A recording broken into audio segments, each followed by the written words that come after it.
Hi everyone! Right now we're taking a look at regression analysis, and regression is great if you have a input and a response and you want to see what effect does that input have on the response. What kind of relationship does it have with the response? So for example, if you're playing around with the amount of vanilla in a recipe, well, how much vanilla do you need to put in to affect consumer liking? Is there a linear relationship there, so the more vanilla you put in, the more consumers like it? Does it kind of plateau somewhere, so it may be linear for a while and then it plateaus off, so it's not a linear relationship after a certain point?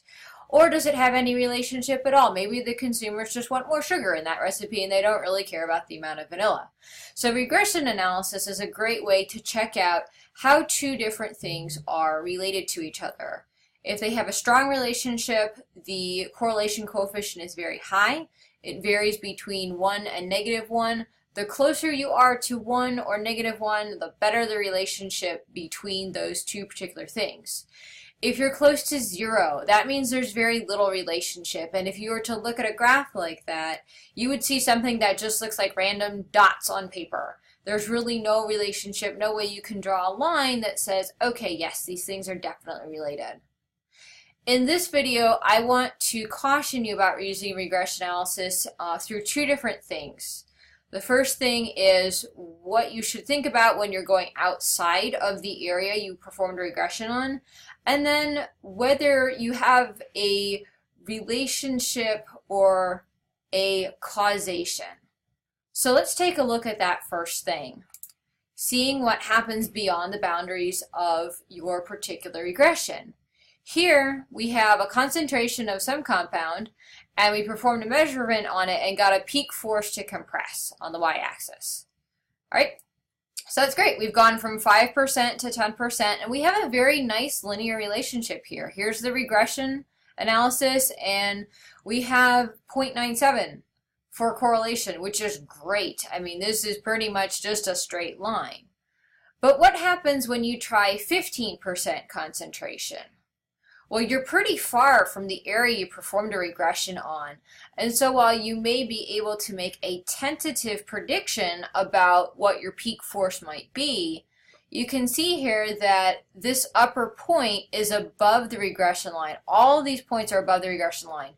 And because this is at the end of your regression, you don't know if that was just one of those things where you're slightly above the line and then next time it'll be slightly below the line, it'll work out just fine, or if this is the start of a different trend, this endpoint here.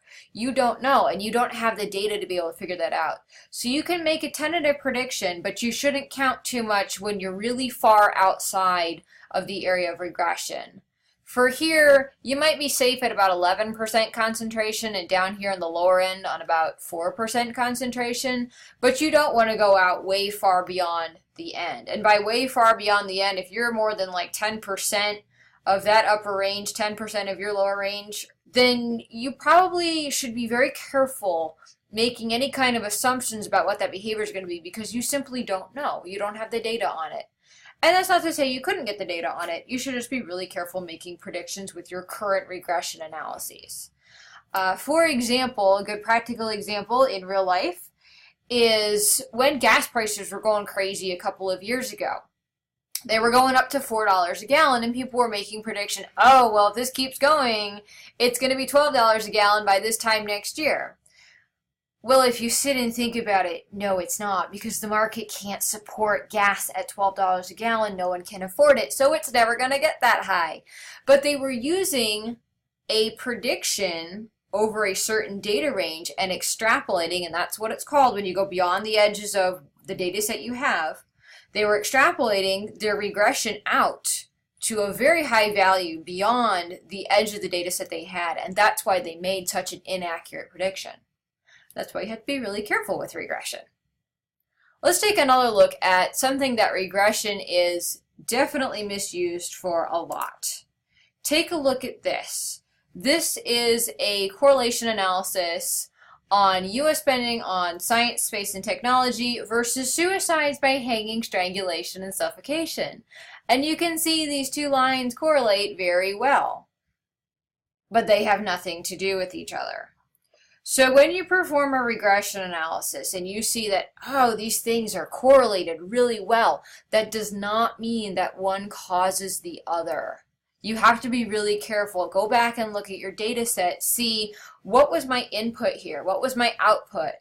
What could be affecting my output other than something that I'm controlling going in? So, for example, if you are compressing cheese and you see, oh, well, when my concentration of this substance in my cheese changes, then I'm seeing different compression results. And it's very tempting to see, okay, well, it's just by increasing the concentration of what I'm putting in it, that's why. Well, maybe it's part of why, but you're also, when you change anything in cheese formulation, you're automatically going to change the structure. And so you may have structural contributions contributing to that particular response you're getting. So don't jump to conclusions right away. When you have a correlation, your regression shows that the correlation is awesome. Be careful that you're not mistaking correlation, the relationship between two things, for causation. So one's actually causing the other. Take a look at your data, give it some thought, look through the literature, and make sure that there is actually some sort of causal relationship between one factor and the other factor before you say, yes, A definitely caused B. A just may be related to B. So that's why it's important to do your research and make sure you are certain that, yes, A in fact did cause B. Regression is great for large data sets where you're trying to see, okay, what are the trends here? So if your project lends itself to that sort of data, feel free to use a regression analysis. If you're thinking about, well, I would really have to wiggle my data around to get this to work, then don't do it, because regression, if you're wiggling your data to try to get it to fit, regression can give you some very erroneous results. So make sure your data are appropriate for regression before doing it, but if you look and say, yeah, actually that would be great, then feel free to do it. And as always, please contact me if you have any questions.